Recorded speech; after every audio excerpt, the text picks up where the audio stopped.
Welcome back to the Chad Hasty Show, News Talk 95.1 FM and 790 AM KFYO. May 14th, early voting in the Lubbock County Republican Judge runoff race between Gary Boren and Curtis Parrish. And in studio with me right now, fresh from the debate last night, it's Gary Boren. Welcome back to the show. I'm pleased to be here, and thank you so much. I sort of hobbled in here after getting beat up and being punched out by Chad, and had me. Now wait a minute. He had me in a headlock, and he had Curtis in scissor lock, and so we're walking here and stumble around and sore.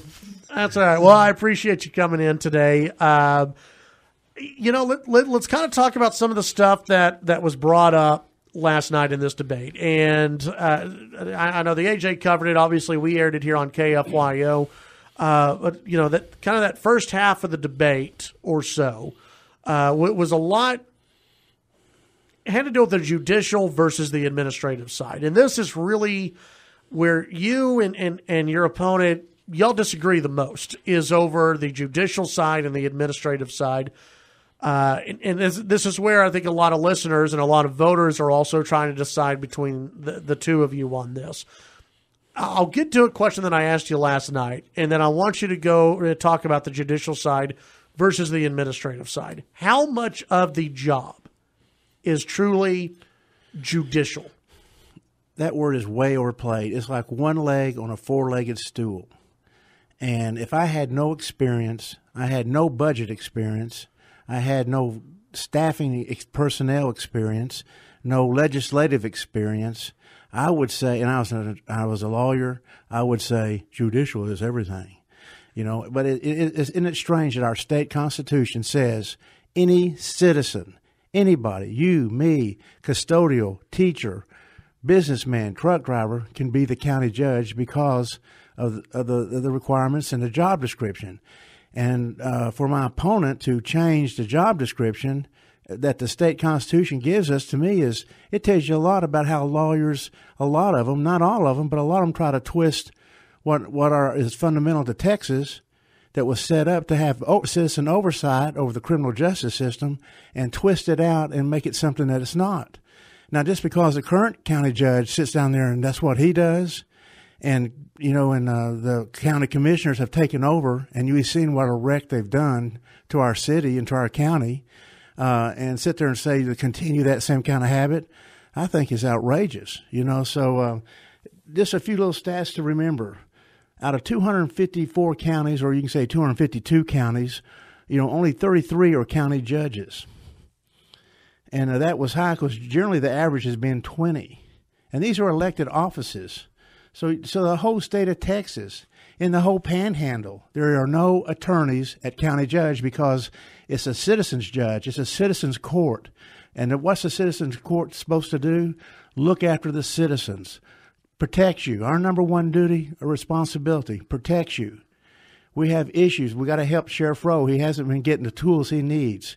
We got to help him with the illegal immigrants that are pouring into Texas and are in Lubbock. This year alone, and talking to Sheriff Rowe, they've already picked up 81 illegals. Now, this is not 81 people who are working and just got picked up. These are criminals. These are hard people who serve time. They've attacked people. They've robbed.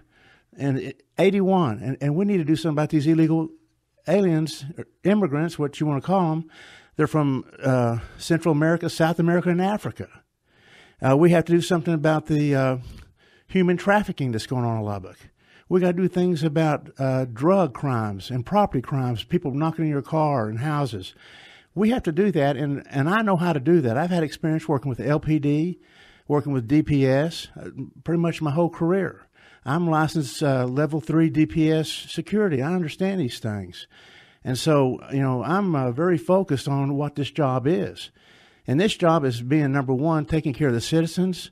Number two, it's making sure we take care of the sheriff's department and the jail, because we got to lock them up and put them someplace when we catch them. And then we got to have the top-notch prosecutors that can go in there and prosecute these guys and get them deported and put into state prisons.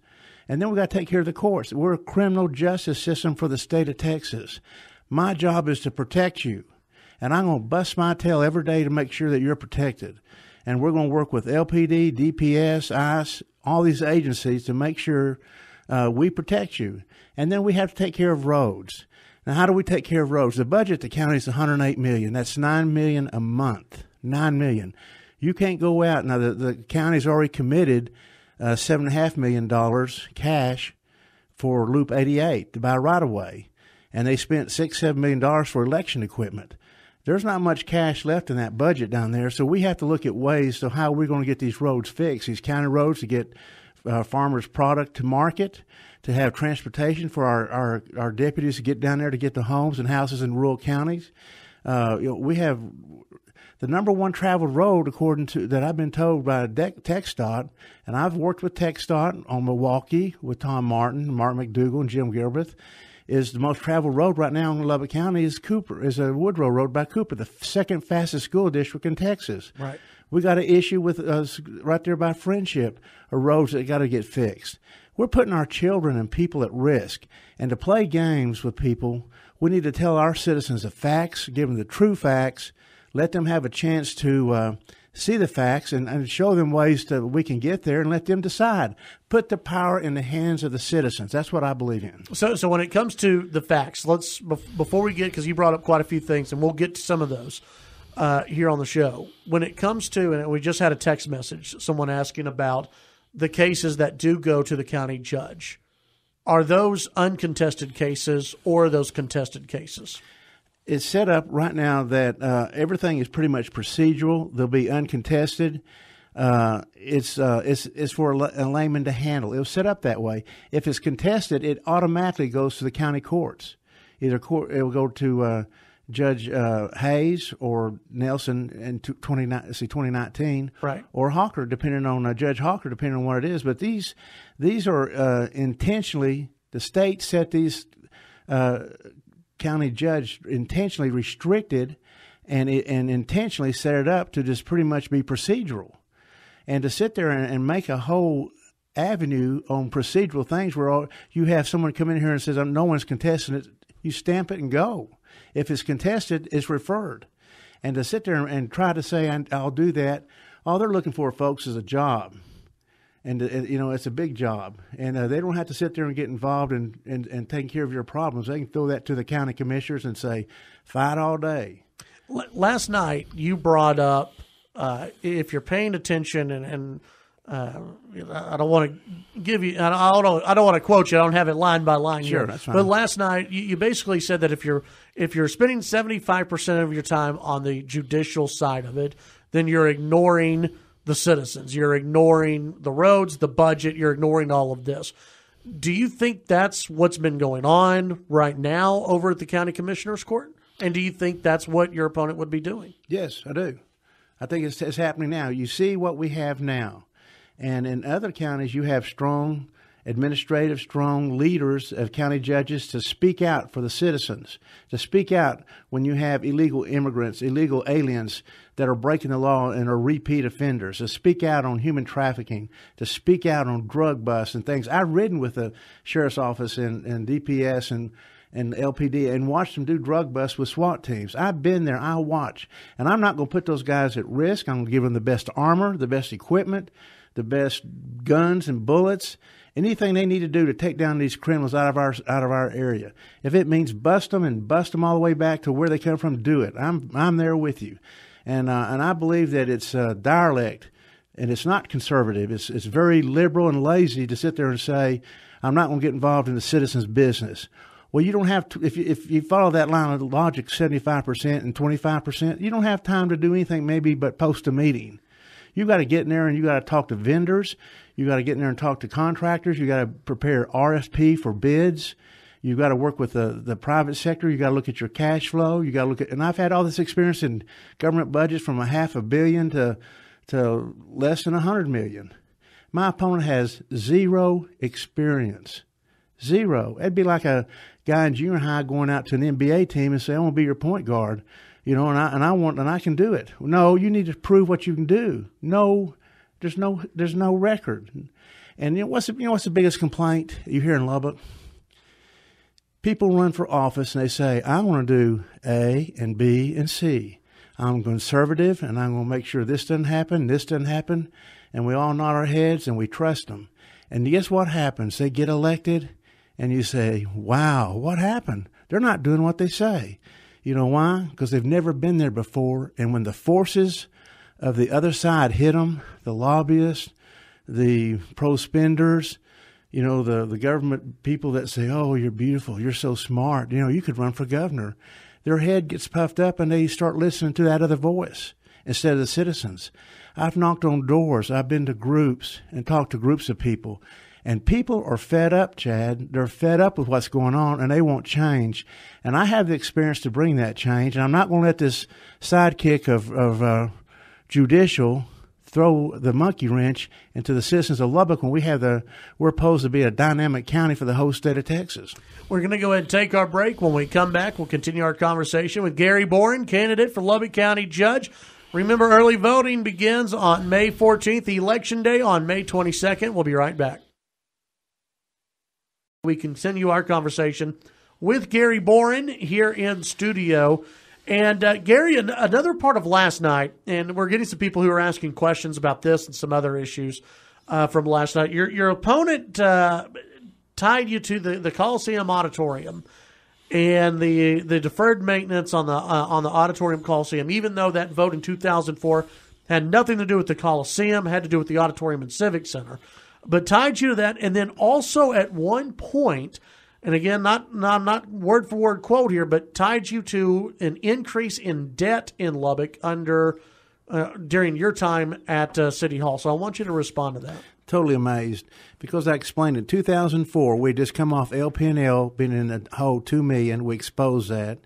We found out that Lake Meredith, our number one water supplier for the city of Lubbock, was going dry, and we're all having to rely on Bailey County, panicking, thinking, what are we going to do about water? And then we had streets that had to be fixed and that we were in a slight recession. So under Mayor Mark McDougall, former Mayor Tom Martin, myself and Jim Gilbreth and others that were there, I think Frank Morrison and Victor, and we put together a bond package of $30 million. And we made a promise to the citizens, and we kept our word. Our word was, we will release these bonds if you'll vote on them, because we believe in giving the citizens a say. If you'll vote on these bonds, we will not raise your tax rate. When the debt is being paid off each year, we will take that debt that was paid off and we'll use the new bond to go on the debt to fix the things that had to be fixed. The number one thing that we're talking about was roads in Lubbock. We had to fix the roads. And then we had some parks that had some critical issues.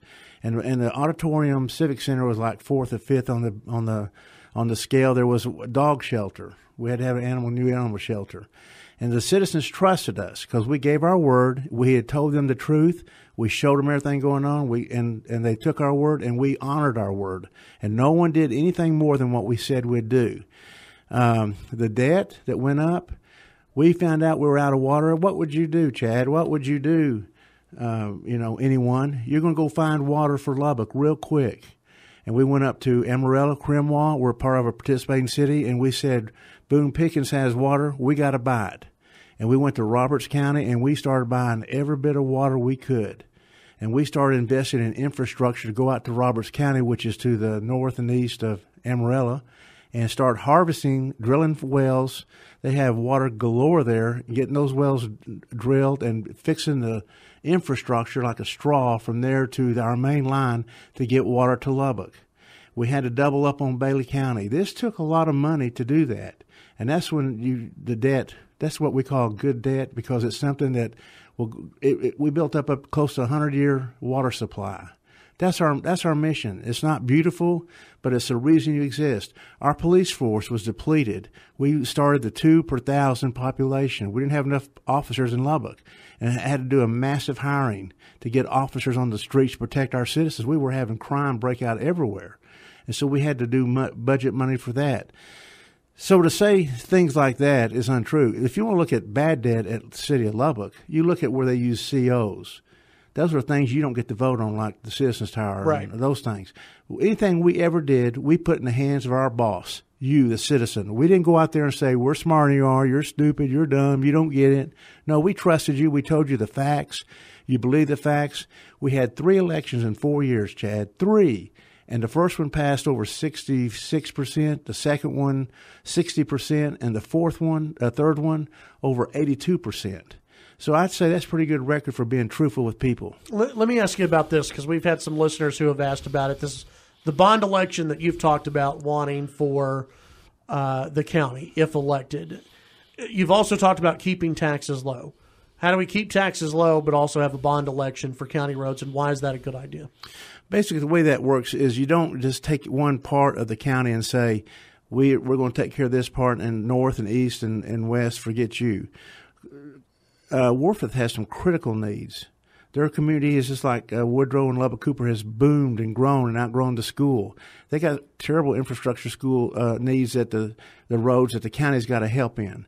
Shower water is another booming area. We got to help them. You have New Deal, and you have Idalou is another growing area. And then you have Slayton that has some critical needs on roads in the county roads. And these farmers around Showerwater in different places got critical needs. We got to capture all of that into one situation and say, folks, this is what we will do. Lubbock has some needs that we have to participate in as a county, even though it's a metropolitan county with the biggest city being Lubbock. We have to tie Lubbock to it. And then we tell you the truth, and we bring it to you and say, you're the one that's going to decide. Our job is to look out for you, protect you. The jail may have to have another pod for women because of the women that are being picked up involved in sex trafficking and involved in these illegal aliens that are hardcore criminals and just drug trades and things. We got an issue there, folks, and tell you the truth and let you see it. That pod there alone could be $40 million. Depending on what the sheriff is doing everything he can to budget it and keep his staff. And he's having to compete right now with school districts hiring officers, Texas Tech hiring officers, LPD hiring, DPS, these other cities hiring. And it's an everyday war just internally keeping your people up and keeping the equipment. So we have to get all these things and bring it to you, our boss. I work for you. You don't work for me. I'm not God over you. I have to do what you tell me. That's why I've always remembered. This has to get down to the guy who makes $10 an hour. And he's got to see it's a good deal. It protects him and his family. The average family income in Lubbock County is $45,000. That's a little bit over $22 an hour. Yeah. It's got to benefit you, and it's got to be fair, and it can't be exorbitant, and can't be plush and palace. So we have to do all these things and bring it to you. It's going to take time to do that. So you think there might be not only a need for a bond election for roads, but also for public safety? Yes, sir. That could be on the list, but it'll be over time. It's just like when you buy a house. You don't go. We'd all have to pay cash for our house, but but we know what we can afford, and that's what we bring to you is what we can afford. And my opponent likes to mention, well, the jail will be paid off. We can lower the tax rate. Well, that's going to be 7 years from now. Are we just going to go down dirt roads for 7 years and put children at risk around schools and stuff that are county responsibility? When we come back, we'll have one more segment with Gary Boren, candidate for Lubbock County Judge. Tomorrow, his opponent, Curtis Parrish, will be here on the show. We'll be right back. Welcome back to the Chad Hasty Show, News Talk 95.1 FM and 790 AM KFYO. Gary Boren in studio for one more segment with us here on the Chad Hasty Show. Two issues that I did not get to yesterday. One of them over annexation. As you know, Gary, a lot of people in the county are dealing with annexation, and this has been a big issue for the city. If the governor called you up and going into the next legislative session and you're elected and he says, I'd like to hear from, Lubbock County Judge on whether or not Lubbock County should be in the same category as some other cities in Texas where citizens cannot be annexed without a petition or a vote, how would you respond? The citizens ought to have the right to vote, Tier 2. Citizens ought to have the right to say no to taxation without representation, because that's what it's going to be. And Chad C. is on the verge of getting annexed. And I told him, welcome to Lubbock. You get to inherit all the taxes and all the history. when that happens. And these people moved out there for a reason. On the city side, they want planned growth and development, but they're not furnishing all the cities, but they're taxing you at max. So the citizens outside the city limits getting ready to get annexed should have a right to vote. It ought to be a friendly vote. If they can't achieve that, sorry, shouldn't happen. Yeah. A question that came in via the text line, and also I had this question earlier. Do you think that the county commissioner's pay and even the county judge's pay should be reduced? Yes, I do. That was one of the points. The number one point I said was they ought to be reduced, and the county judge ought to step up and reduce by the same amount or same percent, and I'll do that. And my opponent has not ever said that, because I'm not looking for a job to get paid. I'm looking for doing what's right to the citizens, and and putting things back in order. And it may not be as much as he thinks it can do to hire more lawyers or whatever he wants to do, but I can tell you what it does. Every bit helps, and the little pennies add up in government, and it sets the example. And I really believe that the county judge that I will be I'll be handling all the administrative things for the citizens that they expect, and I'll be handling the judicial. It'll be like two wings on an airplane. Both will be balanced, and we'll be following the law. The law specifies what we do and not do, and the state constitution specifies we will follow that. And it's both, and I will do both, and everything will be done the way it's supposed to be. But I tell you, if you're doing 75% judicial, you're sitting back in your chair and letting the citizens out there just flounder, because that's what's going to happen. And that's what's happening today. Before I let you go, and this was a question that I wanted to get to last night, and I'll ask your opponent this tomorrow. The election of Jason Corley and Chad C. That's a big turnover for a commissioner's court, for two incumbents to be defeated. You've got two pretty conservative guys who are going to be going in there. What was the message sent by the voters, and how do you process that, and how do you take that moving forward if you're elected Lubbock County Judge? Listen very carefully to what I'm saying. The winds of change blew out two major incumbents that reached all the way down to Austin, yakking, talking, because you don't take two nobodies from that people don't know, and all of a sudden, boom, that happens. And the message was, which is my message, number one, it's wrong for the commissioners to give themselves pay raises the way they have and just flaunt it in our face and think that we won't do anything about it. It's wrong, number two, with these appraisal, the valuation is going sky high, and the government taking advantage of that and taxing us. It's wrong not to be giving Sheriff Rowe the tools to help protect us against illegal immigrants that are repeat offenders, not to take care of the jail, and not to give him the tools to bust crime and sex trafficking and the home burglaries that are taking place. Number four, it's wrong to not take care of these roads. They've been put off. They've been taking in money and putting it off. And lastly, you don't vote. You don't spend giant buckets of money without the citizens' approval. They're your boss. They're Kelly Rowe's boss. They're my boss. They're the judge's boss. They're the treasurer's boss, the tax assessor's boss. We all work for the same boss. We have different job descriptions. And I feel that job description of both judicial and both administrative, understanding what you as a citizen need, number one, to protect yourself. Number two, protect your home from excessive taxation. Number three, to put in the infrastructure you need to drive to school and drive to make a living. And number four, not take advantage of you. That's my goal, and that's what I will do. That's what I've done my whole life. And two governors from two different parties recognized me and put me in charge of technical vocation, and then Governor Perry, he put me in charge on the task force for appraisal reform, because I understand that process. To have two governors recognize your kind of quality of work you do, I think speaks volumes. And I will take those same skills, and I will go to work for the citizens of Lubbock County and protect them. And I will be an advocate to speak out for them on this annexation, because it's taxation without representation. They should have a right to vote if they won't get swallowed up by a big entity. Gary Boren, candidate for Lubbock County Judge. Early voting begins on May 14th, and Election Day is on May 22nd. I know you're back in studio next week. We'll have a lot more questions for you. Yes, sir. Thank you so much, and thank the audience for taking time to listen to me, and I appreciate and would appreciate your vote and your support.